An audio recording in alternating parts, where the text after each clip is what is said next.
ఇంకా లాగండి సార్. అవు కరెక్ట్. ఓకే ఇలా కొంచెం అది గొప్పది సార్.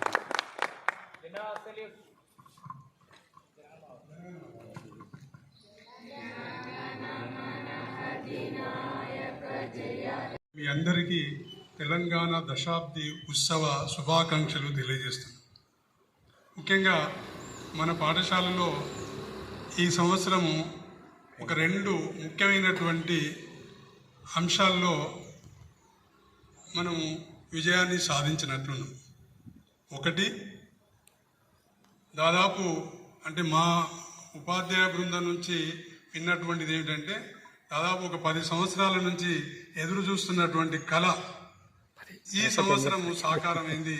అది మన మదన్ రూపంలో 10/10 రావడం, మన మదన్ రూపంలో మనందరికీ ఆ రకమైనటువంటి ఒక 10 సంవత్సరాల నుంచి ఎదురు చూస్తున్నటువంటి కళ సాకారమైంది. కనుక ఆ 10వ తరగతికి బోధించినటువంటి ఉపాధ్యాయులందరికీ మరియు వారి తల్లిదండ్రులకు ముఖ్యంగా ప్రత్యేకమైనటువంటి ధన్యవాదాలు తెలియజేస్తున్నాను.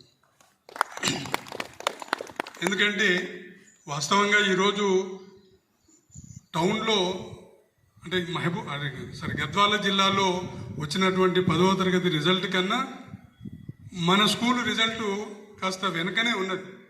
అయినప్పటికీ కూడా మీరు ఈరోజు కలెక్టరేట్ నుంచి ఒక లిస్ట్ వచ్చింది. ఆ లిస్టులో చూస్తే వరుసగా 4 పేర్లు మనమే ఉన్నాయి. ఆ లిస్టు చూసి నిజంగా నాకు చాలా సంతోషం అనిపించింది. మధ్యలో ఒక 2 తీసేస్తే 7 పేర్లు ఉంటుండే. కనుక ఈ రకమైనటువంటి భావన కలగడం చాలా ఆనందదాయకమవుతుంది.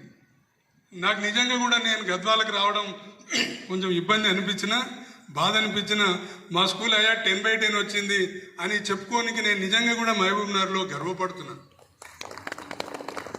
అట్లాగనే ఈ పాఠశాలకు ఈ నెక్స్ట్ అంటే ఇప్పుడు వచ్చే అకాడమిక్ ఇయర్ నుంచి ఎన్సిసి యూనిట్ కూడా ప్రారంభమైంది. ఎన్సిసి యూనిట్ కూడా వచ్చింది. ఈ సంవత్సరము 13 సంవత్సరాలు నిండినటువంటి బాలబాలికలకు మన పాఠశాల నుంచి ఎన్సిసిలో చేరేటటువంటి అవకాశం ఉన్నది. కనుక ఇప్పుడు 9th, 8th, 9th ఉండేటటువంటి పిల్లలు, అందులో 33% గర్ల్స్, మిగతా వాళ్ళు బాయ్స్ను తీసుకునేటటువంటి అవకాశం ఉంది. కనుక అది కూడా ఒక శుభ పరిణామంగా నేను భావిస్తున్నాను. కనుక ఈ పిల్లలను ఆదర్శంగా తీసుకొని వచ్చే విద్యా సంవత్సరంలో కూడా ఈ పాఠశాల నుంచి అదే రకమైనటువంటి వరవడిని కొనసాగించాలని చెప్పేసి కోరుతూ, మరి ఈ కృషి చేసినటువంటి ఉపాధ్యాయ బృందానికి ముఖ్యంగా